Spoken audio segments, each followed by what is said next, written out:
Պարոն Ապետյան, մի հատ ծեշտում անենք կներենք, այսօր մամունում հրապարակում կար պատգամավորներ ժողովրդում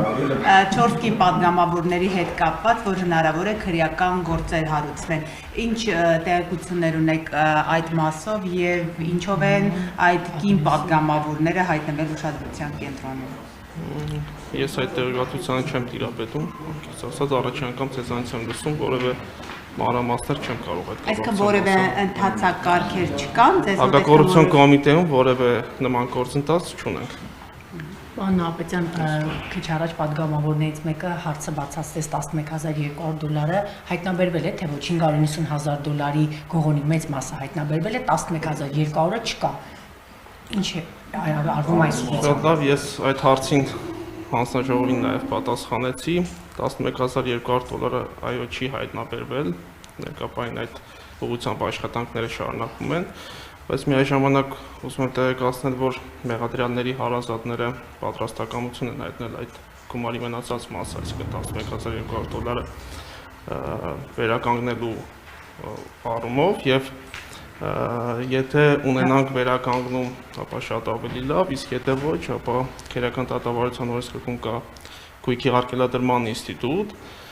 որը հնարավորություն է տալիս պատճառված վնասը ամբողջությամբ վերականգնելու համար արգելանքներ կիրառել մեղադրյալների շարժական եւ անշարժ գույքերի վրա։ Մեղադրյալները ունեն այդպիսի գույքեր,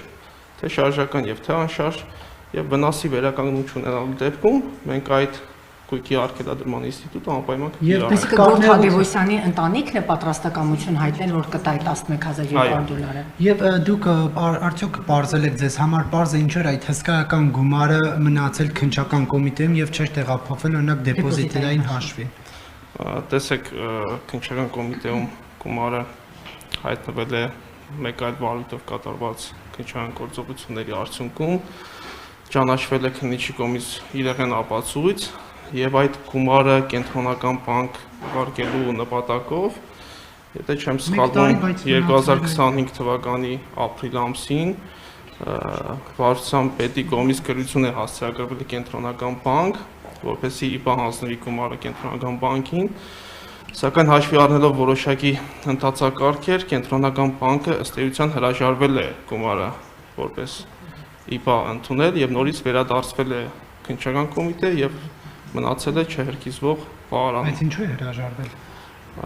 Այդ մասով քննությունը ընթանում է,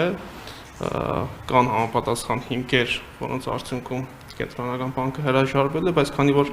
այս բանի նաև նախաքննությունը իրականացվում եւ այդ հանգամանքները եւս քննության առարկա են դառնալու քրեական վարույթով, թույլ տվեք ձեռնփամնամ այդ հարցերին պատասխանել։ Կադրային ջարդի հետ կապված էլի այսօր հրապարակել ձեր 100-ը չի լրացել, չէ՞ պարոն Ապետյան։ Ոչ։ Արդեն այս երկու ամսվա ընթացքում մեր տեղեկություններով պաշտոնականը 12 է, ես ինքս հրամաններ ուսումնասիրել եմ ազատվածները պաշտոնից, բայց ըստ էության ասում են ավելի շատ են ու շարունակում են։ Սասուն Խաչատյանի կադրից եք ազատվում, թե քննիչները լավ չեն աշխատում, այսինչ ջարդ եք սկսել ներսում։ Ես ջարդում եք։ կադրային ջարդ ձեր օգտագործած տերմինի հետ թույլ տվեք չհամաձայնվեմ, դա բնականon աշխատանքային process է, կադրային փոփոխություններ եւ ազատումներ եւ նշանակումներ բոլոր կառույցներում տարբերաբար լինում են եւ որևէ այլ հանգամանքով պայմանավորված, բացի աշխատանքային հարաբերություններից, դրանք այլ հիմքեր, պատճառներ չունեն։ Արդյունավետությունը պակաս է նրանց աշխատանքի։ Ես չեմ կարող այդպիսի գնահատական տալ, որոշակի մոտեցումների հարց է ընդհանուր նաև ուղղությունների, մոտեցումների հետ կապված, անձինք որոշ անձինք ունենալով նաև այլ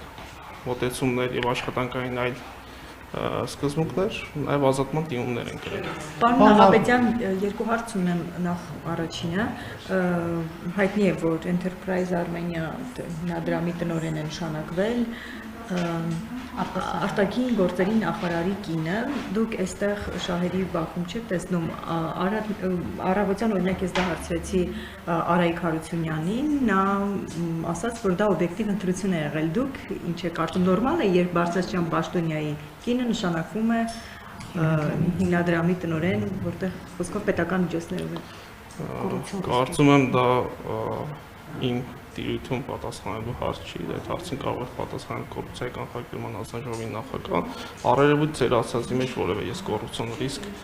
եւ շահերի բախում չեմ տեսնում։ Լավ, երկրորդը վերաբերում է Սորվա Արայիկ Հարությունյանի մյուս հայտարարությանը, որ կրթվել է նորաձև միջոցառումը, ծրագիրը, որ իրականացնում է վարչապետի տիկին Աննա Հակոբյանը, նաև մասնակցում է վարչապետը, այսօր հայտարարեց, որ փաստորեն այդ միջոցառումը կատարվում է աշխատակազմի միջոցների հաշվին, արդյոք դուք այստեղ խնդիր չեք տեսնում, հաշվի առնելով, որ դա որպես կանոն, այսպես քարոզչական բնույթի միջոցառում է։ Այստեղ բյուջեի գումարները օգտագործվում Պետական միջոցներով վարչապետն ու իր տիկինը զբաղվում են քարոզչական ծրագրով։ Ես որևէ խնդիր չեմ տեսնում ձեր նկարագրվածի մեջ, հրապարակվել է, որ պետական միջոցներով է կատարվել, այդ միջոցառումները դուք ինքներդ տեսնում եք, որ կատարվել են, Բայց դա ինչքանով է բխում մեր պետական շահերից, նշանակում ոչ մի խնդիր չեմ տեսնում։ Ես խնդրում եմ Հատկապես որ Հայաստանի բոլոր քաղաքացիները չեն մասնակցում այդ ընտրողաբարը։ եւ իրենք են, հա, Ես ձեր հարցադրումներին պատասխանում եմ հակակոռուպցիոն կոմիտեի գործառույթների շրջանակում եւ չեմ կարող գործառույթների շրջանակից դուրս այլ մեկնաբանություններ կամ պատասխաններ հնչեցնել, եթե հարցադրումը վերաբերում է նրան, թե այդտեղ արդյոք կա կոռուպցիոն դրսևորումներ, ես պատասխանում եմ, որ առերևույթ չէր բյուջեի վատնում, ես ձեր ասացի նման կներեք իմ այս հարցին պատասխանեք։ Ես պատասխանեցի արդեն այդ Չէ, այսինքն դուք նորմալ եք համարում, որ պետական բյուջեի հաշվին հիմնադրամը անում է միջոցառում եւ դրա համար վճարում են հարկատուները, այդ թվում օրինակ նաեւ դուք։ Ես որևէ կոռուպցիոն դեպք ձեր նկարագրածում չեմ տեսնում։ Նորից նույն հարցին, եթե ձեր հարցը տարբեր ձևակերպումներով մի 100 անգամ էլ տակ, պատասխանը նույնն է լինելու։ Ես որևէ կոռուպցիոն ռիսկ դրսևորում չեմ տեսնում ձեր նկարագրածում առնվազն Ուրիշ տիկինն են, հա, գլխին կանգնած այդ ամենի դրա ուրիշ հարցադրումներ ունեք։ Պարոն Հապետյան, քաղաքապետարանում տարբեր պաշտոնյաների հետ մշտապես կան մամուլի հրապարակումներ կոռուպցիոն գործարքների հետ կապված։ Արդյոք ձեր կառույցը հետամուտ է, օրինակ քաղաքապետարանում է մշտապես կոռուպցիոն դեպքեր բացահայտվում եւ ուղիղ ասում են թելերը տանում է դեպի Տիգրան Ավինյան։ Այս ամեն ինչը քննության առարկադառնում է։ Կարող է Տիգրան Ավինյանը ձերբակալվի։ Ես ասեմ, որ հակակոռուպցիոն կոմիտեում քննության առարկա դեպքերը ոչ թե պայմանավորված են կոնկրետ սուբյեկտներով կամ որևէ պետական կամ տեղական ինքնակառավարման մարմիններով, այլ հանցանքի վերաբերյալ ստացված տվյալներով։ Եթե ունենում ենք որևէ տվյալ, որևէ տեղ կատարված հանցանքի վերաբերյալ, ապա անպայման այդ հանցանքով կատարվում են համապատասխան վարույթային գործողություններ։ Պարզապես շատ է քաղաքապետարանում այդպիսի ձերբակալություններ եւ մենք տեսնում ենք այդ ամեն ինչը մի կառույցում, որի ղեկավարը Տիգրան Աբինյանն է, քաղաքապետը, այսինքն մտահոգություններ չկան եւ ուղիղ նրան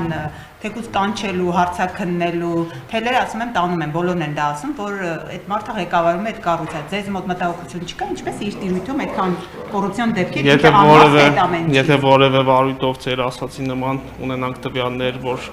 այդ հանցագործությունը կամ հանցագործությանը առնչվել է նաև այլ պաշտոնատար անձ, այդ թվում նաև քաղաքապետը, ապա անհրաժեշտության դեպքում անպայման կհարցաքննվի, որևէ խնդիր չեմ տեսնում։ Պարոն Հապետյան, Անիֆի գործը ձեր մոտ է։ Անիֆի գործը քննվում է քննչական կոմիտեում, ոչ թե հակակոռուպցիոն կոմիտեում։ Այլ հարցեր կան։ Դուք կաշկանդված եք խոսելու Փաշինյանի կամ նրա ընտանիքի որևէ անդամի ենթադրյալ որևէ կաշկանդվածություն չունեմ, որևէ կաշկանդվածություն չունեմ, որևէ կարգանունակություն ունեք, պատասխանեք։ Ես արդեն ձեր հարցադրումը հասկանում եմ, քանի որ սրանից առաջ էլ եւս 3 անգամ նույն հարցադրումը տվեցիք, ես պատասխանեցի, ես այն չեմ բարձրացնում։ Դուք դիտողներ պետք է չէ հարցը լսի, թե ինչի Լսում մասին եմ, ասեք։ Դուք արդյոք կաշկանդվածություն ունեք, երբ որ խոսում եք Նիկոլ Փաշինյանի, նրա ընտանիքի որևէ անդամի ենթադրյալ կոռուպցիոն չարաշահման մասին, թե ոչ օրինակ մտավախություն ունեք, որ կարող մի երեկո դուք էլ WhatsApp-ով մեսենջ բանը ստանաք, հա, SMS ստանաք ազատվելու մասին։ Այսինքն նրա այդ կապված հարցերի վերաբերյալ դիրքորոշում հայտնելիս, հա, դա հաշվի առնում եք այնպիսի բան ասեմ, որ SMS չստանաք։ Որևէ կաշկանդվածություն չունեմ։ Ձեր հարցի պատասխանը։ Եվ նաև ճիշտ հասկացանք, որ հարկատուների միջոցների հաշվին իմ քայլը հիմնադրամի կողմից կազմակերպված կրթվելը նորաձև է շարժման այդ ծախսերը կոռուպցիոն որևէ ռիսկ չեք համարում։ Ես նորից եմ նույն հարցին պատասխանում, ձեր նկարագրածում կոռուպցիոն որևէ դրսևորում չեմ տեսնում, ձեր նկարագրածում իմ ասածը դա է։ Եթե այլ փաստեր ունեք, այդ փաստերը ներկայացրեք, մենք գնահատենք։ Պարոն Նահապետյան, չեք ուզում այդ հայտարարությունը հետքերով գնալ, ուսումնասիրել եւ բարձել այդ պետ բյուջե։ Գնանք որ ուղղությամբ։ Դա պետական գումար է ծախսում։ Ինչ դրա արդյունավետությունը ինչպես, այսինքն ինչքան մարդ կրթվեց, հա, դա ինչպես եք որոշելու, որ դա արդյունավետ է ծախսում։ ծախսում։ Քարոզչության օրինակ առումով Ես վերածվել։ ձեր հարցերին պատասխանեցի, եթե ունեք այլ տվյալներ, որոնք կվկայակոչեն կոռուպցիոն հանցանքի մասին, ներկայացրեք այդ տվյալների ստուգման ուղղությամբ անպայման միջոցներ կձեռնարկենք։ Կներեք, էլի, միայն այն, որ դա հասարակական պետության հետ առնչություն չունեցող կառույց է այդ հիմնադրամը եւ պատկանում է վարչապետի տիկնոջը եւ կառավարության աշխատակազմը ֆինանսավորում է այդ կրթվելը, նորաձև է շարժումը։ Սա արդեն շահերի բախում չի ըստ ձեզ։ Շահերի բախումը դա կոռուպցիոն հանցանք չի համարվում։ Շահերի բախումով Ռիսկ չկա, կոռուպցիոն զբաղվում է կոռուպցիայի կանխարգելման հանձնաժողովը կարող է այդ հարցը ուղղել հանձնաժողովի նախագահին։ Շնորհակալություն ձեզ։